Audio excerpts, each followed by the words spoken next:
Shalom para todos, Yahweh Elohim les bendiga. En este Shabbat de Sharim veremos el tema, el arma invisible del maligno. Comencemos leyendo el siguiente verso. Lucas 21:10 nos dice: Entonces les dijo, se levantará nación contra nación y reino contra reino, y habrá grandes terremotos y en diferentes lugares hambres y pestilencias, y habrá terror y grandes señales del cielo. Hace poco la OMS alertó públicamente el avance de la nueva peste. Lo han llamado el bicho del mono. Y esta peste tiene que ver con el cuarto sello de revelaciones y lo vamos a ver más adelante. Pero antes vamos a ver una breve introducción. Veamos algunos datos históricos de las pandemias. En los últimos 5 siglos se han dado pandemias en los años que terminan en 20. Por ejemplo, en 1320, la peste bubónica mató a 25 millones de personas. En 1420, la peste negra mató el 40% de los europeos. En 1520, el imperio azteca fue destruido por viruela. En 1620, todos los pasajeros del Mayflower murieron por enfermedades propagadas por los europeos. En 1720, la peste Marsella. En 1820, epidemia del cólera. En 1920, la gripe española hace estragos. Y en 2020, ¿qué pasó? Lucifer saca el coronavirus. Y fíjense ese patrón que se repite. El número 20 acompaña a las grandes pandemias.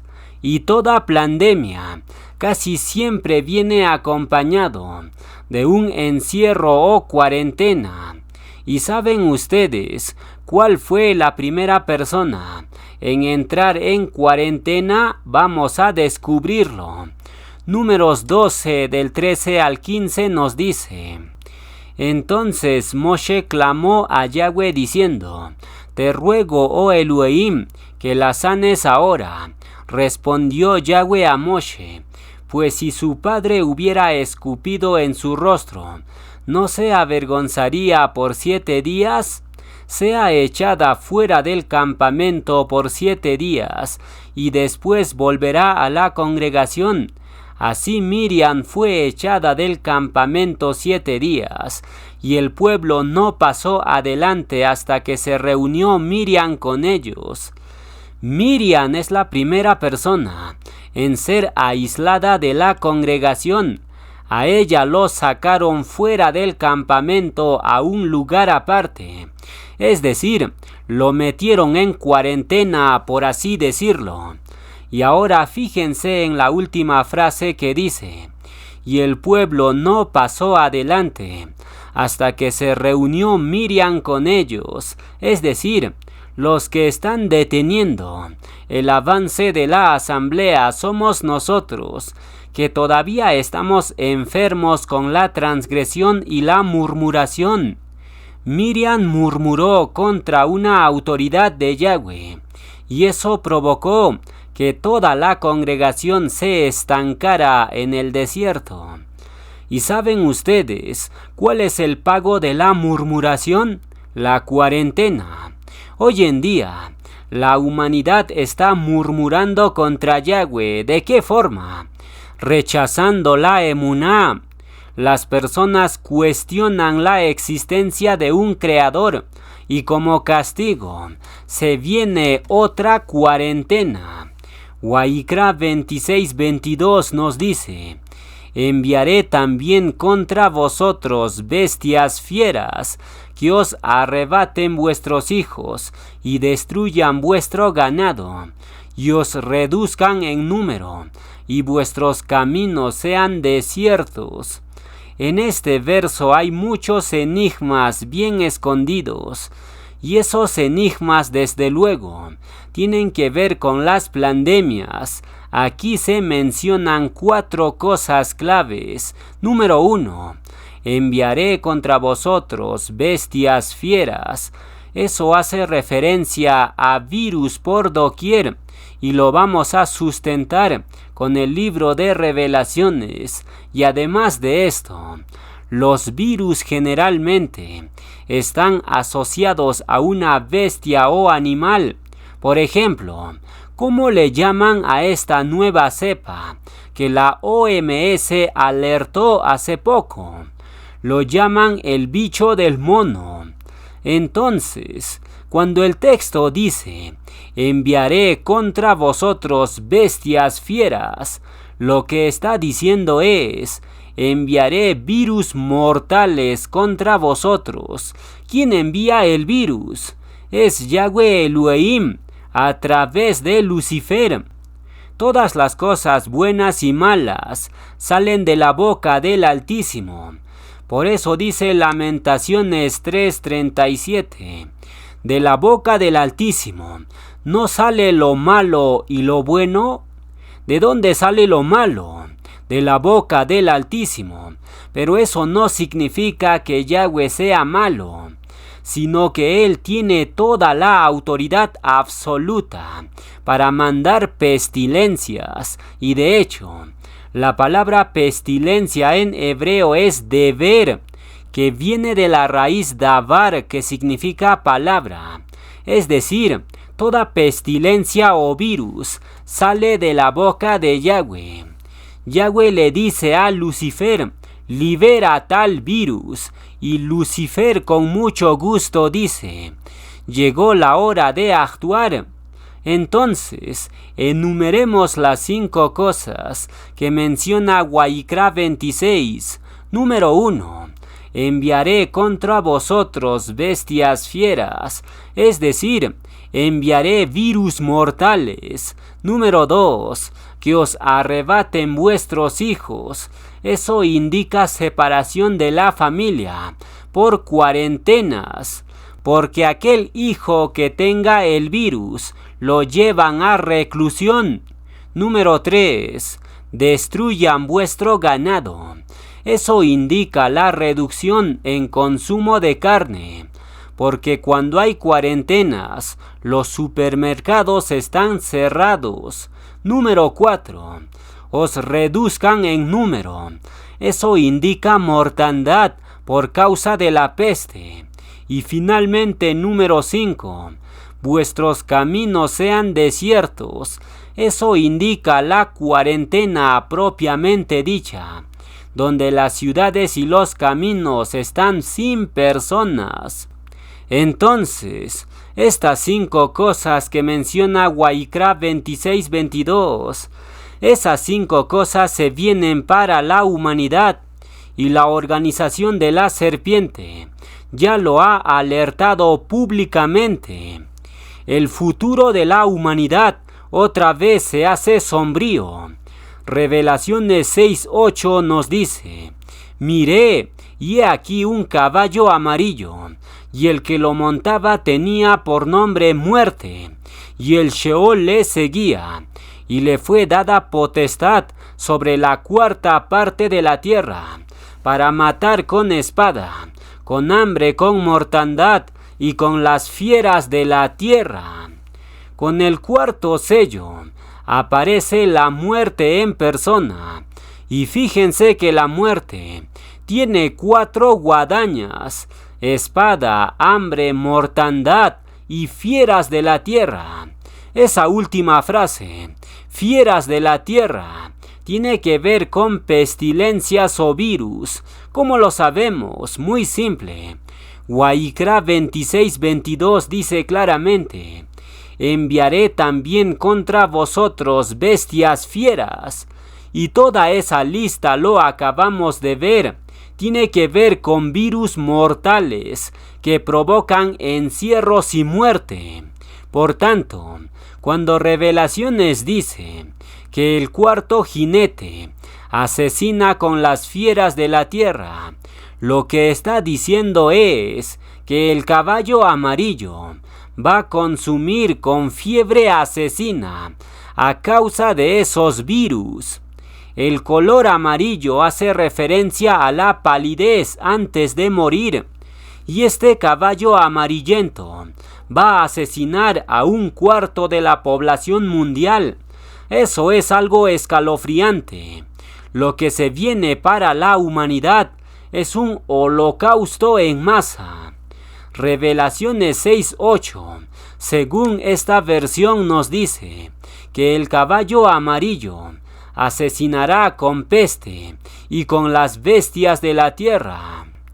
Un virus ciertamente no es una bestia en sentido literal, pero en sentido arreujim, un virus microscópico es más peligroso que una bomba nuclear, y por ende, las palabras de Yahuanán tienes que entenderlo con el reuj, no con la letra. Bereshit 3:1, según esta versión, nos dice: pero la serpiente, la más astuta de cuantas bestias del campo. En otras palabras, nos dice: todos estos virus que salen por el mundo los desata Lucifer, la serpiente antigua, ya que la palabra bestia está conectada con la serpiente. Es decir, desde el propio Bereshit, Yahweh nos advierte que Lucifer mordería a la gente a través de estos virus microscópicos. Matías 16:18 nos dice: y yo también te digo que tú eres Kefas, y sobre esta roca edificaré mi asamblea, y las puertas del Sheol no prevalecerán contra ella. Las puertas del Sheol son 12, y lo vamos a demostrar, pero antes veamos la definición de puerta. Puerta viene de 2 raíces hebreas. La primera es sha'ar, que significa portero. Eso significa que cada puerta tiene un portero, de tal manera que cuando se conquista una puerta, se derrota un portero, es decir, se mete un gol al arco rival, porque un arco está resguardado por el portero o guardameta. En otras palabras, el fútbol es una reproducción de la guerra. Por eso llama mucho la atención. Y cuando 2 equipos están jugando, eso es una guerra sin espada. Pero el efecto es el mismo. Vencer al portero y meter un gol genera tanta euforia como si se hubiera ganado la guerra.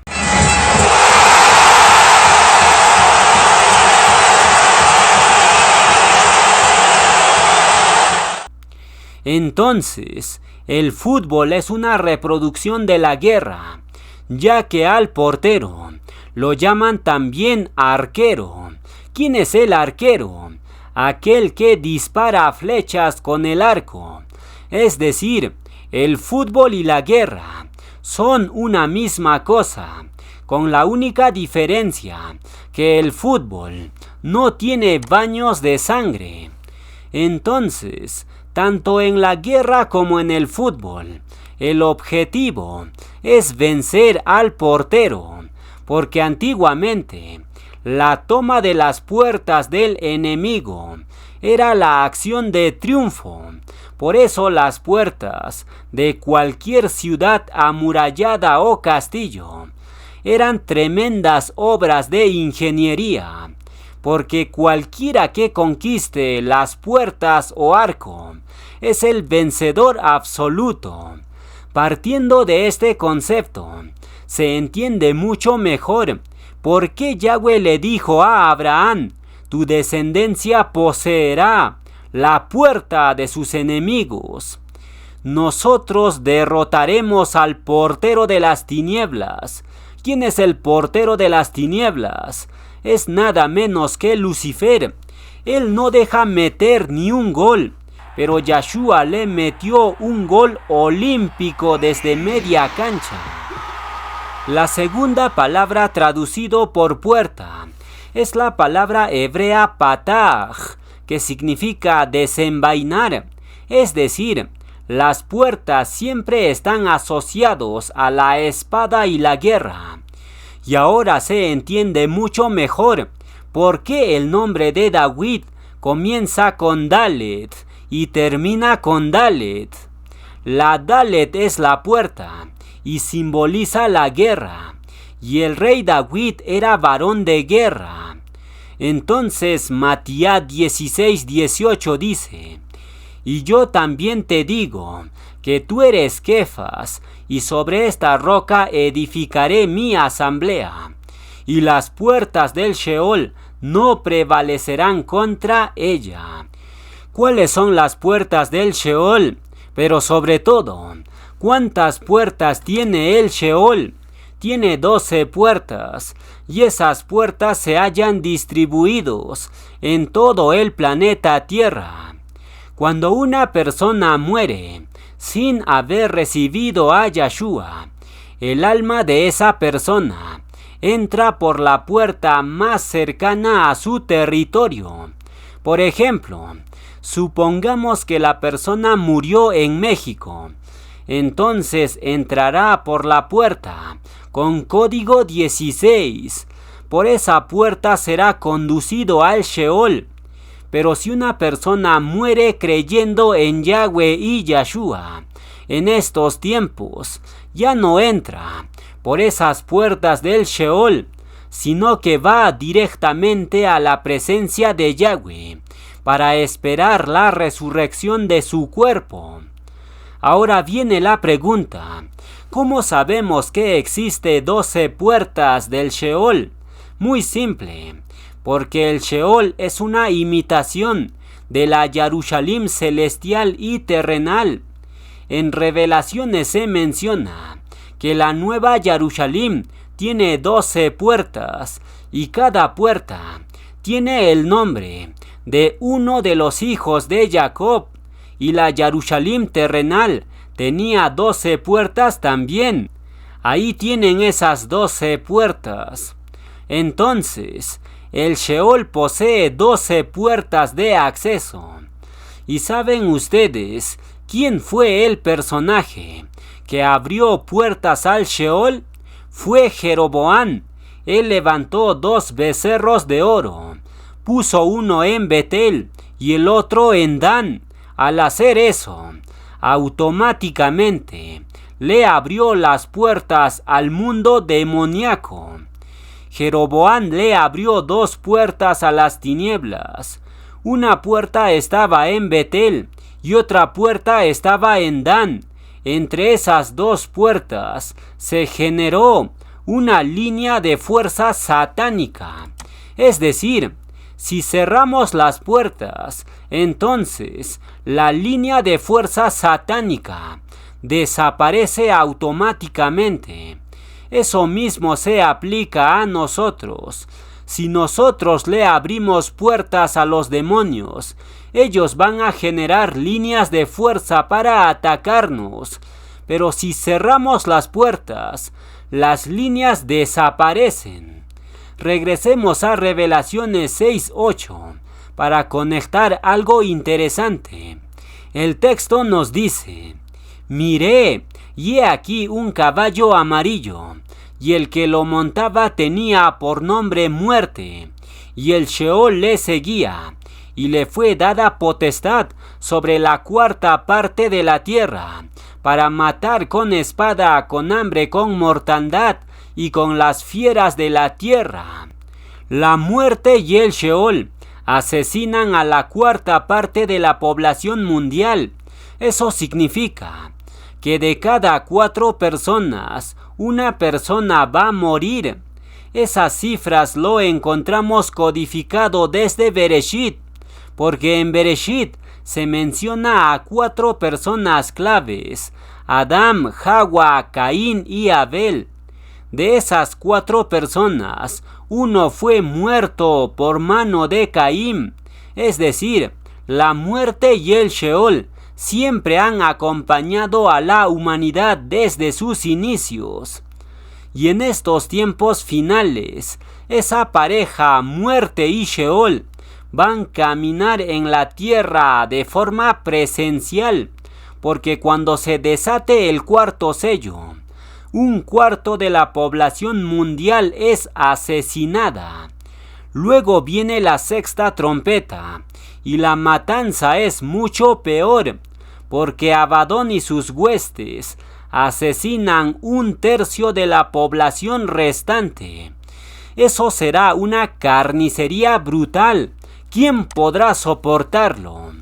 Entonces, las puertas hacen referencia a la guerra a Reujim, y cuando Yahshua dice, las puertas del Sheol no prevalecerán contra mi asamblea, lo que esa frase quiere decir es que ningún bicho o virus va a prevalecer contra la asamblea. ¿Cómo sabemos que los virus tienen que ver con las puertas del Sheol?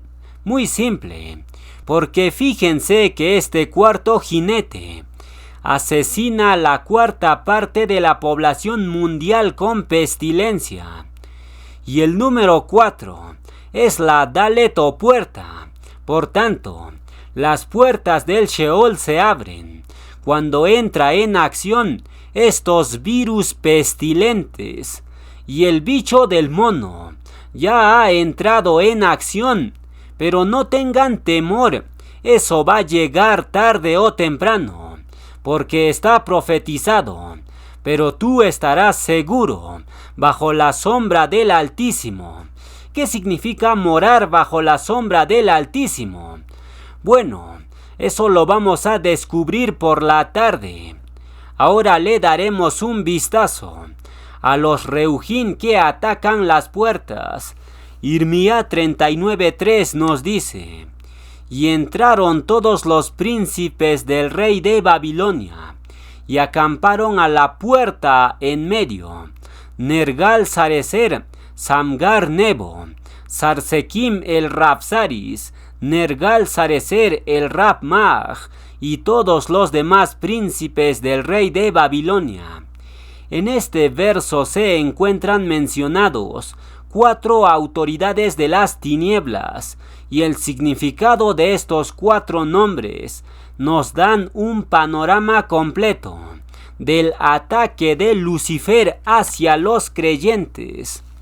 Examinemos el significado de estos 4 nombres satánicos. Número 1. Nergal Sarecer. Ese nombre significa príncipe del inframundo o príncipe del fuego. Esta autoridad de las tinieblas es el equivalente de Abadón el destructor. Y fíjense en el nombre Sar-Eser. Ese nombre tiene que ver con los virus del inframundo. ¿Cómo lo sabemos? Muy simple. ¿Cómo le llamaron al bicho del 2019? Lo llamaron SARS-CoV-2. Ahí se encuentra mencionado esta potestad satánica Nergal Sar-Eser. Lucifer siempre mandando mensajes subliminales a través de su organización. Pasemos a la segunda autoridad de las tinieblas, Samgar Nebo. Ese nombre significa la espada de Nebo. ¿Cuál es la espada de Nebo? Es un virus o bicho, y lo vamos a demostrar. El nombre de Nabucodonosor es una palabra compuesta, Nabu más Codonosor, pero Nabu en realidad era Nebo, que es una deidad babilónica. Nebo es otro nombre para Lucifer. Entonces, el nombre de Nabucodonosor sería Nebucodonosor. Codonosor significa corona. Y curiosamente el bicho 19 lo llamaron corona. ¿Simple casualidad? Claro que no. Lucifer o Nebo está detrás de todo esto. Él saca los bichos y los esparce por todo el mundo. Y la palabra de Yahweh nos muestra todos los secretos de Lucifer.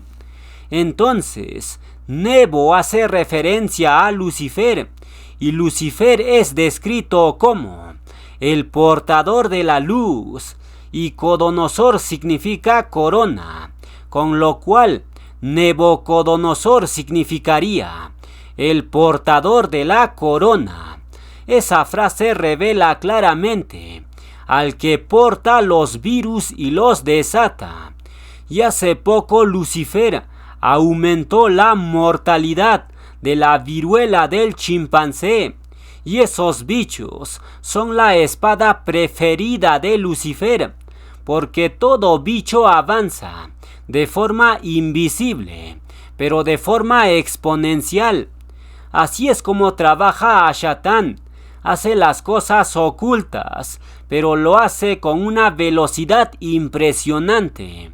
Entonces, Samgar Nebo significa la espada de Nebo.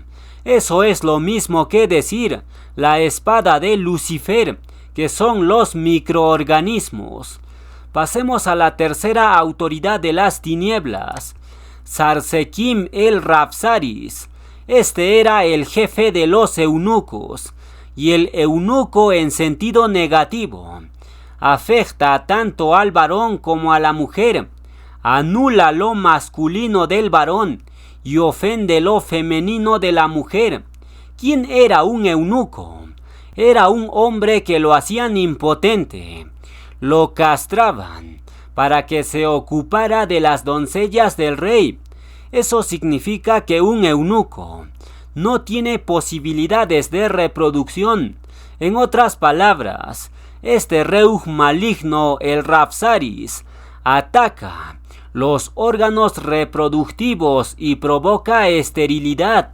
Es decir, si una persona fue al médico a esterilizarse, entonces muy probablemente fue atacado por esta potestad de las tinieblas. Yahweh siempre quiso que el varón y la mujer fueran fecundos. Por eso Yahweh desde el principio dijo: fructificad y multiplicaos. Eso le dijo a Adán y Hawa. Es decir, Yahweh está en contra de la esterilidad, pero esta potestad satánica se opone a Yahweh y provoca esterilidad en varones y mujeres. Entonces, no traten de esterilizarse a propósito. Si ya lo han hecho, entonces pedirle perdón a Yahweh y seguir adelante. Pero aquellos que están pensando en esterilizarse, no lo hagan. Pasemos ahora a la cuarta autoridad de las tinieblas, Nergal Sarecer el Rab Mag. Este nombre significa el jefe de los médicos, y por ende, esta potestad ataca por medio de enfermedades, más precisamente, ataca por medio de punzadas en el brazo. Esta potestad tiene que ver con el uso de farmaquía, y de farmaquía nace el término farmacia, es decir, todas las pastillas o fármacos son creados y administrados por esta potestad satánica llamada el Rab Mag. Ese nombre también significa el jefe de los magos, el jefe de los hechiceros, es decir, la medicina de este mundo, que consiste en pastillas, es hechicería pura del abismo. Esta potestad satánica causa las adicciones a las drogas y pastillas. Si usted depende mucho de las pastillas, entonces esta cuarta potestad te tiene en sus manos, porque esta potestad gobierna sobre farmaquía. Revelaciones 9:21 nos dice: y no se arrepintieron de sus homicidios, ni de sus hechicerías, farmaquía, ni de su fornicación, ni de sus hurtos. Este verso habla de los sobrevivientes al holocausto de Abadón. Abadón, con la sexta trompeta, asesina 1/3 de la humanidad, y los sobrevivientes siguen practicando la hechicería. ¿Qué es hechicería? Ese término viene del griego pharmakia, que significa magia, y la magia tiene que ver con la invocación de demonios, es decir, toda droga o pastilla va más allá de algo físico. Ocurre algo en el mundo Areuhim cuando una persona consume drogas o pastillas. La droga o pastilla le abre puertas a los demonios. Por eso Lucifer creó las drogas y las pastillas para endemoniar a la gente. ¿Por qué los sobrevivientes al holocausto de Abadón siguen consumiendo drogas y pastillas? Porque 8 demonios se apoderaron de cada persona y perdieron toda su voluntad. Recuerden que en el gobierno de Abadón la corrupción llega a su clímax. Abadón es el 8º rey y en su gobierno 8 demonios se apoderan de cada persona. Eso lo demostramos en la enseñanza anterior. Entonces, las drogas y pastillas son portales para los demonios, y cuando uno es muy dependiente de las pastillas, entonces eso ya es un problema areujín muy grave, porque las pastillas fueron creados por Lucifer y el que lo distribuye es esta 4ª potestad satánica llamada el Rab Mag, el jefe de los médicos. Y aquí viene otro dato interesante de la farmaquía o hechicería. La raíz de la hechicería es la rebelión. Primera de Shemuel 15:23, según esta versión nos dice, porque la rebelión es pecado de hechicería, es decir, un rebelde puede hechizar a otro muy fácilmente. Y ahora se entiende mucho mejor por qué Lucifer tiene discursos tan hechizantes, porque él fue el primero en rebelarse contra Yahweh, y ese don se lo pasó a su siervo Nimrod, quien logró construir la torre de Babel a través de discursos hechizantes. Todos los rebeldes como Hitler manejaban discursos muy hechizantes. La rebelión y la hechicería son como uña y mugre, no se pueden separar. Por tanto, este es el consejo de Yahweh para todos. Y Jezquel 18:30, conviértanse y apártense de todas sus rebeldías, para que no les sirvan de tropiezo. Yahweh, Yahweh, fuerte, compasivo y piadoso, que perdona la rebelión.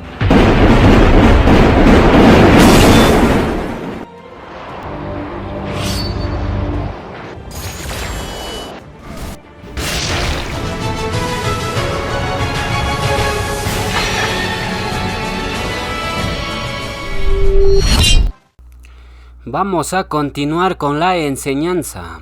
Ahora veremos rápidamente la preparación para las 3 Moedín otoñales que se acercan. Comencemos por la primera Moed Yom Teruah. Waikra 23 del 23 al 25 nos dice: y habló Yahweh a Moshe diciendo: habla a los hijos de Yasharel y diles: en el mes 7º, al 1 del mes tendréis día de reposo, una conmemoración al son de trompetas y una kadush convocación. Ningún trabajo de siervos haréis, y ofreceréis ofrenda encendida a Yahweh. Las prescripciones para Yom Teruah son básicamente 5. Número 1, Mikra Kadush. Eso hace referencia a un ensayo. Y las Moedín son básicamente ensayos que realizamos, porque todas las Moedín son sombra profética de lo que Yahshua hizo y va a hacer. 4 Moedín Yahshua ya los cumplió, pero ahora cumplirá las 3 Moedín otoñales, más Shemini Atzeret, que es la 8ª asamblea. Entonces, en Yom Teruah Yahshua nos va a transformar. Ese día Yahshua regresa por su asamblea, al sonido de la 7ª trompeta. Y la palabra Teruah significa sonido fuerte. Es decir, cuando Yahshua regrese, el 7º Malach va a tocar la trompeta de forma fuerte. Y los muertos en Yahshua son resucitados, y los vivos son transformados. Yahweh nos encuentre dignos de alcanzar la transformación sin probar la muerte. Pero para eso tenemos que ensayar y cumplir las Moedín de Yahweh. Entonces, la primera prescripción de Yom Teruah es la Mikra Kadush. Ese día es un ensayo y está prohibido faltar. Si estaríamos todos en un solo lugar, tal vez podríamos preparar una coreografía de la llegada del novio. Pero como estamos dispersos, simplemente estaremos en la transmisión a la distancia. La segunda prescripción, Yom Teruah es un Shabbatón, es decir, es un reposo anual, y esa fecha cae el día lunes 16 de septiembre. Ese día separan su tiempo, porque nadie va a trabajar. Todos reposamos como si fuera un Shabbat semanal. Tercera prescripción, Karab Ishe. Esa frase fue traducido como ofrenda encendida. En la antigüedad se ofrecían animales quemados como ofrenda encendida. Pero ahora, nuestras ofrendas encendidas son fruto de labios que confiesan el nombre de Yahweh y Yahshua.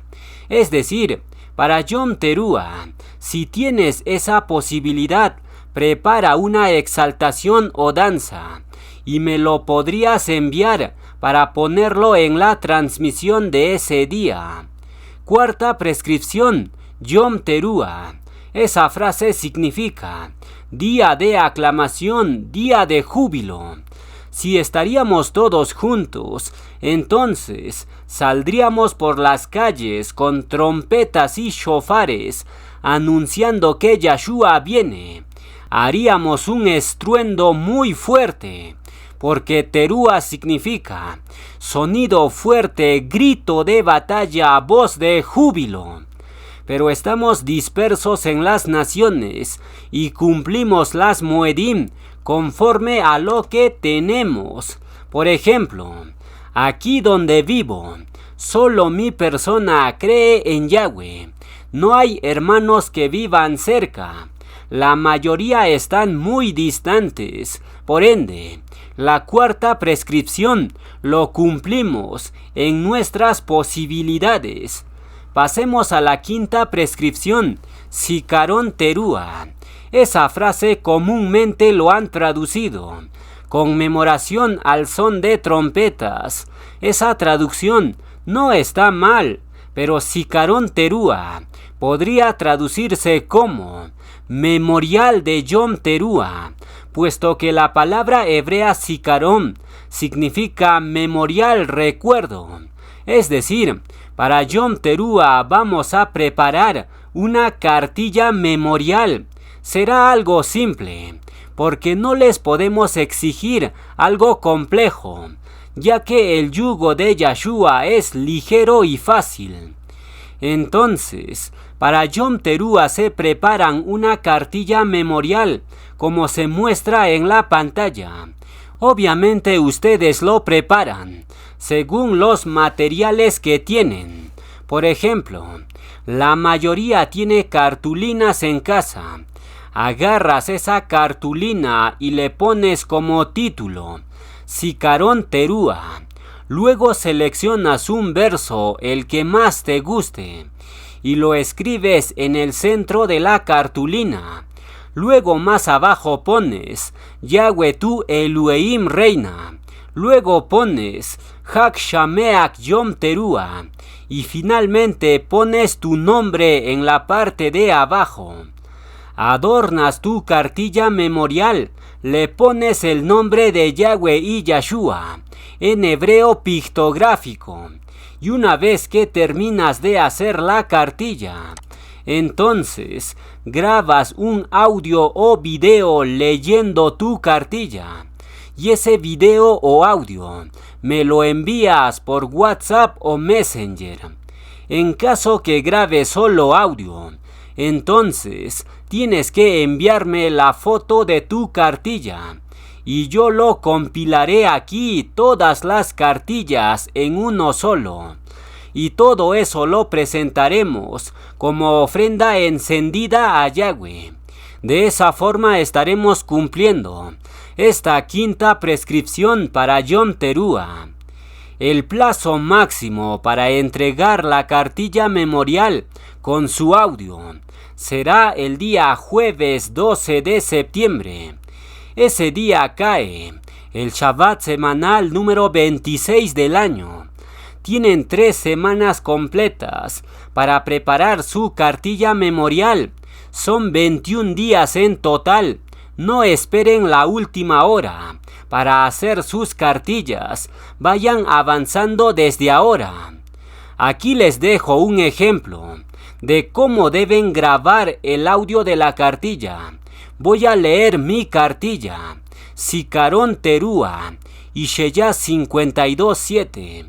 Cuán hermosos son sobre los montes los pies del que trae alegres nuevas, del que anuncia la Shalom, del que trae nuevas del bien, del que publica salvación, del que dice a Tzion, Yahweh tu Elohim reina. Hak Shameach Yom Teruah, les desea su Yadid, David Justiniano Quispe Apasa. Esa sería la forma de grabar el audio. Pero si prefieres, puedes grabarlo en video. Aquí te dejo un ejemplo.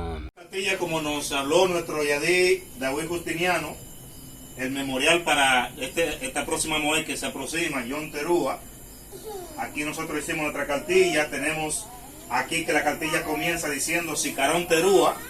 Tenemos el nombre del creador en hebreo, Yahweh, y de su ben Yahshua HaMashiach.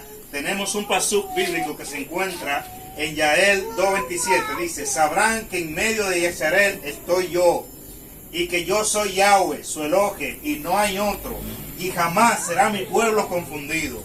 Tenemos también aquí la transliteración del nombre, Yahweh, y la del hijo, Yahshua. Aleluya. Yahweh, reina. Ya Shamea, Yom Teruah, les desea Eternamente de Israel. República Dominicana. Entonces, tu cartilla memorial me lo envías en audio o video. Eso depende de ti, pero tienes que hacer tu cartilla sí o sí. Entonces, ya saben lo que tienen que preparar para Yom Teruah. Ahora pasemos a ver las prescripciones para Yom Kippur.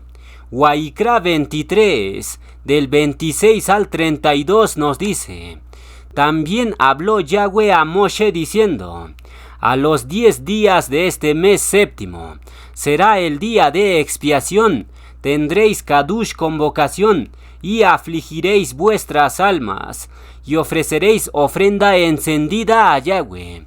Ningún trabajo haréis en este día, porque es día de expiación, para reconciliaros delante de Yahweh vuestro Elohim.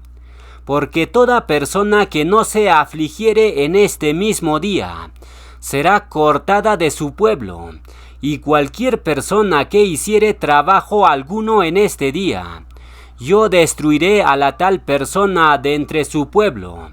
Ningún trabajo haréis. Estatuto perpetuo es por vuestras generaciones, en donde quiera que habitéis.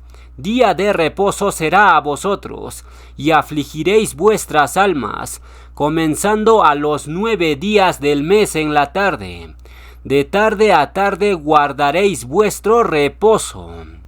Las prescripciones para Yom Kippur son básicamente 3. Número 1. Mikra Kadush.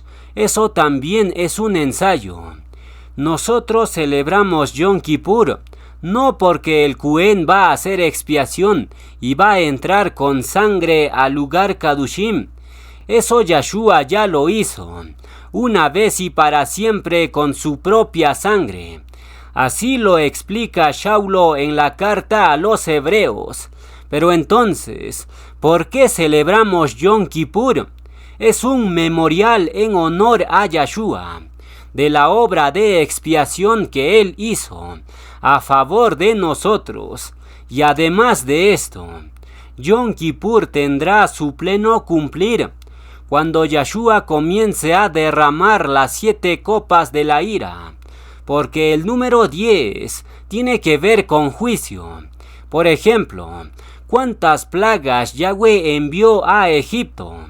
10 plagas, y Yom Kippur se celebra el día 10. Es decir, a partir de Yom Kippur, Yeshua comienza a juzgar a todas las naciones, y las 7 copas de la ira comienzan a derramarse. En ese momento, nosotros ya no estaremos en la tierra, sino que estaremos con Yeshua. Entonces, Yom Kippur lo celebramos como memorial en honor a Yeshua y recordando el juicio que se viene para toda la humanidad. Por tanto, esta primera prescripción, Mikra Kadush, es un ensayo del juicio que viene y es un memorial de nuestra expiación que Yeshua hizo. La segunda prescripción, Yom Kippur es un Shabbatón, es decir, Yom Kippur es un reposo anual, nadie va a trabajar y ese día cae, miércoles 25 de septiembre. Programen su agenda para no trabajar ese día. Y finalmente, tercera prescripción para Yom Kippur, afligir el alma. Esa frase algunos lo entienden diciendo: en Yom Kippur es obligatorio ayunar de forma total. Pero eso no dice la escritura. Afligir viene de la raíz hebrea aná, que significa humillar, someterse sumiso. No dice ayunar. No obstante, si alguien quiere ayunar en Yom Kippur, tampoco está prohibido. Es decir, ayunar en Yom Kippur depende de cada persona. Y ciertamente el ayuno no es para presumir, porque Yeshua dijo: si alguien quiere ayunar, hágalo en secreto. Es decir, si quieres ayunar en Yom Kippur está excelente, pero no lo publiques a los demás.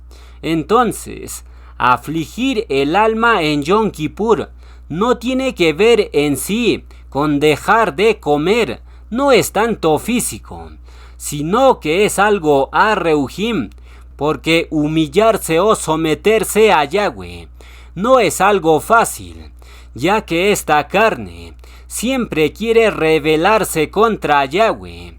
Por eso desde ahora vayamos preparándonos para Yom Kippur. Tenemos que ir sometiendo esta carne para presentarnos en Yom Kippur con una conciencia limpia. Por eso Shaulo dijo en Hebreos 10:22: acerquémonos con corazón sincero, en plena certidumbre de emuná, purificados los corazones de mala conciencia y lavados los cuerpos con agua pura. Entonces, desde ahora debemos purificar nuestras conciencias para presentarnos en las Moedín limpios. Y ese es el significado de afligir el alma, negar lo que la carne quiere hacer. Y eso lo tenemos que hacer desde ahora. Y cuando lleguemos a Yom Kippur, esta carne tiene que estar bien sujeta, sumisa, humillada. Entonces, ya saben el significado de afligir el alma. Desde ahora comiencen a someter la carne. No entren en contiendas, ni discusiones, ni ofendan a nadie. arreglen toda ofensa y pidan perdón a los que ofendieron. Yo soy el primero en pedir perdón, porque cuando proclamamos, muchas veces ofendemos sin querer, y a veces podemos cometer errores porque somos humanos. Pero si he ofendido a alguien, les pido que me perdonen, y yo también les perdono, porque si no hay perdón, entonces la amargura brota y Shatán toma ventaja. Entonces, desde ahora comiencen a arreglar sus conciencias. Eso es en la parte arreujín, pero en la parte física, tienen que lavar su cuerpo en agua. A eso se le llama mikwe o purificación en agua. Por eso Shaulo dice, lavados los cuerpos con agua pura. ¿Cómo tienen que lavar sus cuerpos con agua pura?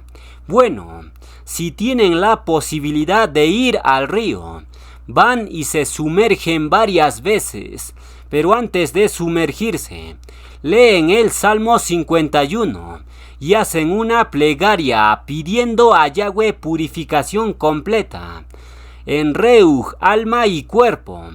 Entonces, si tienen la posibilidad de ir al río, hacen la mikwe en el río. Pero si no tienen esa posibilidad, entonces hacen la mikwe en una ducha. Y si no tienen ducha, agarran un balde de agua y lo vacías sobre tu cabeza varias veces. Pero antes de eso, lees el Salmo 51 y haces tu plegaria. Ahora surge una pregunta. ¿Cuándo hacemos la mikwe? Bueno, el último día para entregar la cartilla memorial es el jueves 12 de septiembre. Ese es el último Shabbat antes de entrar a Yom Teruah. Por tanto, tienes que hacer la mikwe después de ese Shabbat, en esos 3 días que quedan antes de Yom Teruah.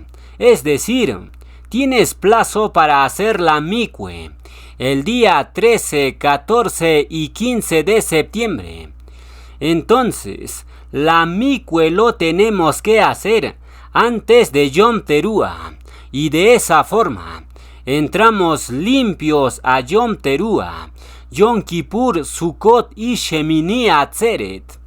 Entonces, esas son las 3 prescripciones para Yom Kippur. La Mikra Kadush lo hacemos en la transmisión como siempre. El Shabbatón lo cumplimos dejando de trabajar en Yom Kippur, y afligir el alma lo vamos realizando desde ahora. Y los que decidan ayunar en Yom Kippur, excelente. Con eso se logra una aflicción más profunda. Los que van a ayunar en Yom Kippur tienen que comenzar su ayuno antes que inicie Yom Kippur. Yom Kippur inicia el martes 24 de septiembre a la caída del sol y termina el miércoles 25 a la caída del sol. Es decir, comienzan el ayuno el día martes cuando el sol cae y termina el día miércoles a la puesta del sol. El ayuno dura 24 horas. Los que están con buena salud hacen el ayuno total sin agua ni comida. Pero los que no tienen buena salud pueden hacer el ayuno de forma parcial. Es decir, pueden tomar agua y comer algo ligero sin carne. Eso dependiendo de la salud de cada persona, porque Yahweh no te exige algo que ponga en peligro tu vida. Entonces, ya saben lo que tienen que hacer en Yom Kippur. Ahora pasemos a las prescripciones para Sukkot. Waikra 23, del 33 al 36 nos dice: Y habló Yahweh a Moshe diciendo: Habla a los hijos de Yasharel y diles: a los 15 días de este mes séptimo será la fiesta solemne de las cabañas a Yahweh por 7 días. El primer día habrá Kadush convocación ningún trabajo de siervos haréis. 7 días ofreceréis ofrenda encendida a Yahweh. El 8º día tendréis Kadush convocación y ofreceréis ofrenda encendida a Yahweh. Es fiesta, ningún trabajo de siervos haréis. Luego se añade más detalles en el verso 39 al 43. Y le haréis fiesta a Yahweh por 7 días cada año. Será estatuto perpetuo por vuestras generaciones. En el mes 7º la haréis. En cabaña, Sucot, habitaréis 7 días. Todo natural de Yasharel habitará en cabañas, para que sepan vuestros descendientes, que en cabañas hice yo habitar a los hijos de Yasharel, cuando los saqué de la tierra de Egipto. Yo Yahweh vuestro Elohim. Las prescripciones para Sucot son básicamente 3. Número 1. Shabbatón. Los días 15 y 22 del 7º mes son reposos anuales. Nadie va a trabajar. Y si tienes la posibilidad, reposarías toda la semana de Sucot. Pero yo sé que este sistema no te lo va a permitir. Por ende, reposa solamente los días 15 y 22 del 7º mes. Segunda prescripción, Mikra Kadush. Eso no hace falta explicar. Eso es ensayo. Y lo realizamos en la transmisión como siempre. Y finalmente la tercera, pero más importante prescripción, construir la suca o cabaña. ¿Cuándo tienes que construirlo? Tienes que construirlo antes del 15, es decir, el día domingo 29 de septiembre. Por la tarde de ese día, tu suca ya tiene que estar construido. ¿Dónde lo construyes? En tu patio o terraza. Y si no tienes espacio ahí, entonces lo construyes en tu misma habitación. Agarras ramas de árboles que existe en tu zona y adornas tu cuarto con esas ramas. Le pones frutas que tengas y lo adornas bien bonito. En caso que construyas tu suca en tu patio o terrado, entonces puedes armarlo con materiales que tengas a la mano. Si tienes vigas de madera, entonces lo armas en forma de cuadro. Luego le colocas las ramas que conseguiste. Y finalmente lo adornas con las frutas que tengas. Obviamente en la tierra de Yasharel se construía la suca con las 4 especies de ramas que menciona Waikra 23:39, y lo adornaban con frutas que crece en Yasharel. Pero nosotros estamos en la dispersión y no tenemos las 4 especies de ramas, ni mucho menos tenemos los 7 frutos de Devarim 8:8. Por tanto, construyan y adornen la suca con los materiales y frutos que tengan a la mano. Yahweh le dijo a Moshe, ¿qué tienes a la mano? Moshe respondió, un cayado de pastor. Con eso sacarás a mi pueblo de la esclavitud. Es decir, Yahweh siempre te va a pedir lo que tienes a la mano. No te va a exigir algo que no tienes. En la suca nos regocijaremos por 7 días. Y ese es el mandato principal para Sucot. Estar alegres en Yahweh por 7 días. Y esa alegría se extiende un día más, hasta Shemini Atzeret. Entonces, ya saben cómo y cuándo construir la suca. Pero la pregunta, ¿hasta cuándo tiene que estar levantado la suca? Hasta el día 21 del 7º mes, porque la Torá dice, en cabañas habitaréis por 7 días, no dice 8. Por tanto, antes que comience el día 22, Shemini Atzeret, tienes que desarmar la suca. Ese día domingo 6 de octubre por la tarde, desarmas la azúcar. Y el día lunes 7 de octubre, estamos cerrando las Moedín otoñales con Shemini Atzeret. Shemini Atzeret significa la octava asamblea. Eso hace referencia a la perpetuidad, porque el número 8 representa el infinito. Ese día en Shemini Atzeret tenemos transmisión como siempre. Y de esa forma cerramos las Moedín de otoño. Entonces, esas son todas las indicaciones para las próximas Moedín que se acercan.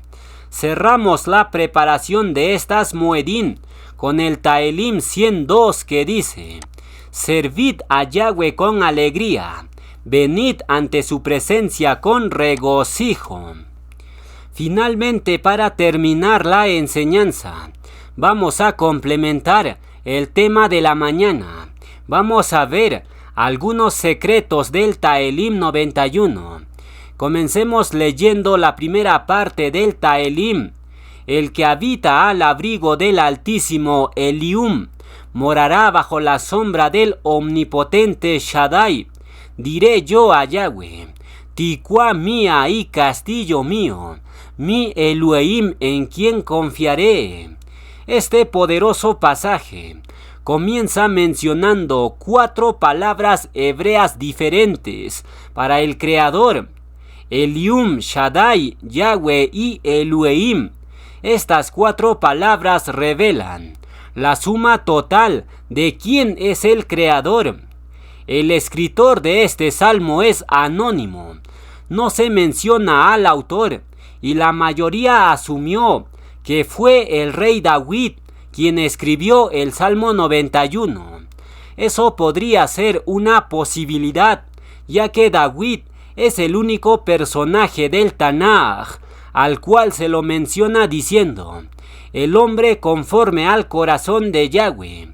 Sin embargo, el otro candidato para ser el autor de este Salmo 91 es Moshe, ya que en este salmo se revelan 4 palabras claves que Moshe menciona en los 5 libros de la Torá.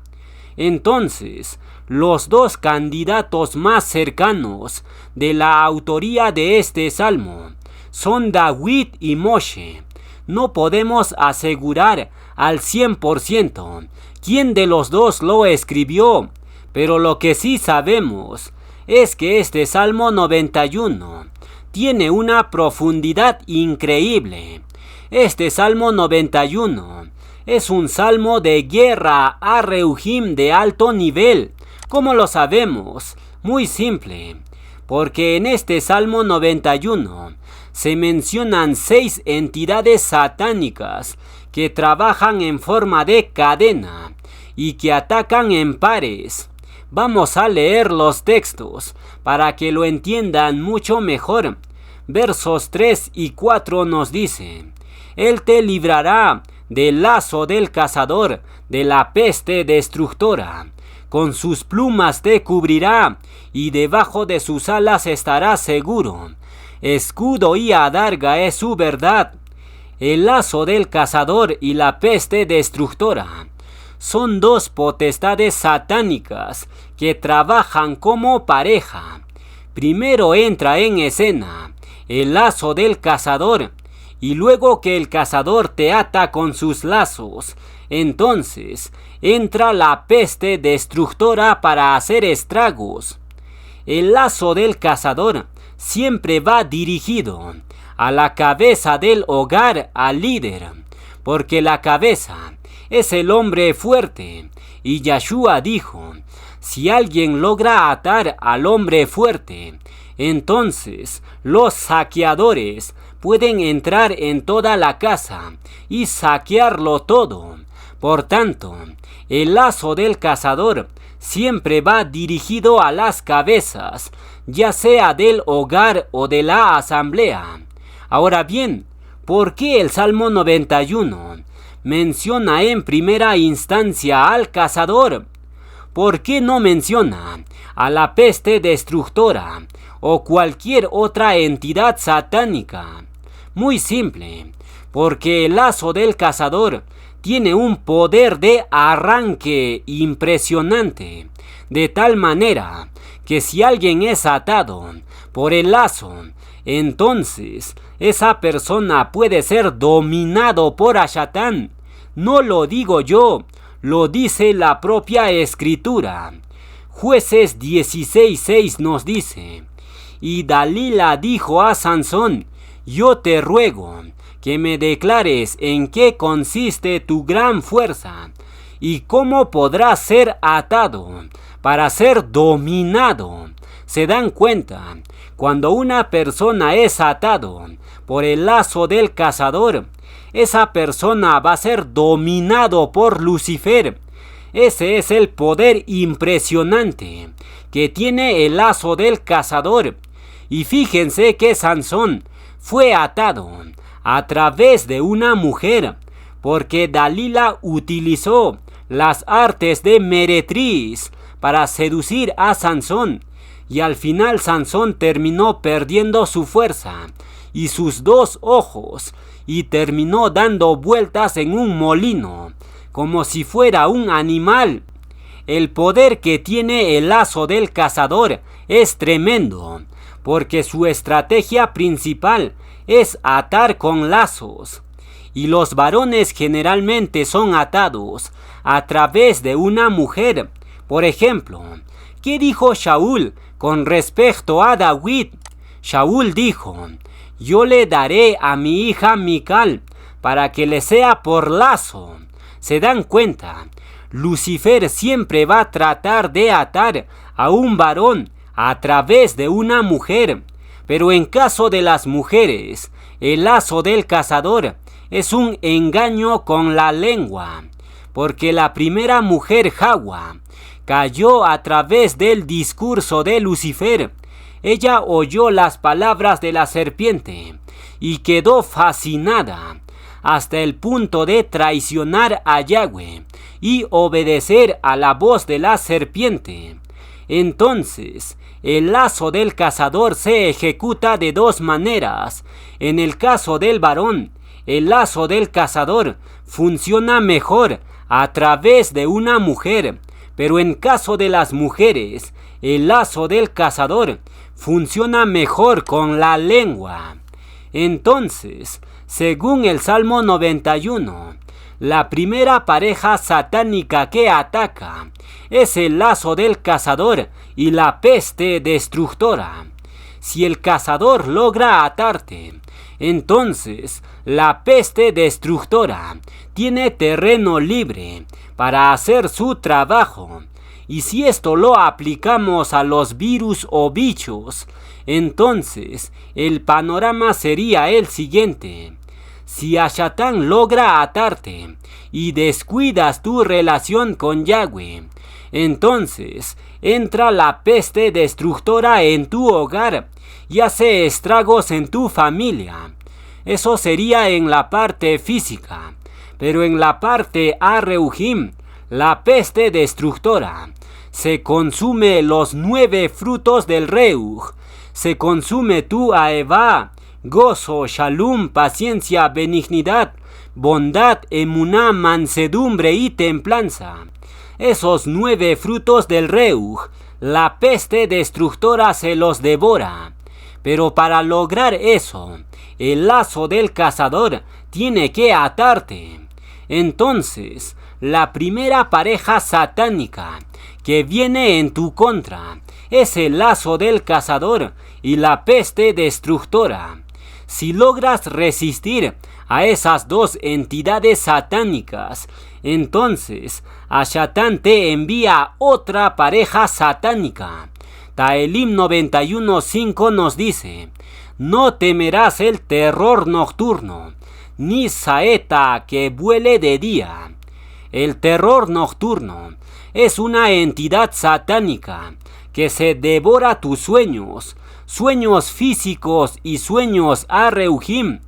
En cuanto a los sueños físicos, la entidad satánica se come tus sueños y te da insomnio. No puedes dormir en la noche y terminas consumiendo pastillas para dormir. Y eso es otro portal demoníaco, porque toda pastilla es farmaquía o hechicería, y el consumo prolongado de pastillas atrae más demonios. Es decir, el terror nocturno es una entidad satánica, mucho peor que el lazo del cazador, porque cuando una persona no duerme, su nivel de estrés aumenta y esa persona puede llegar a enloquecer. Entonces, el terror nocturno es una entidad satánica que se come tus sueños y no te deja dormir.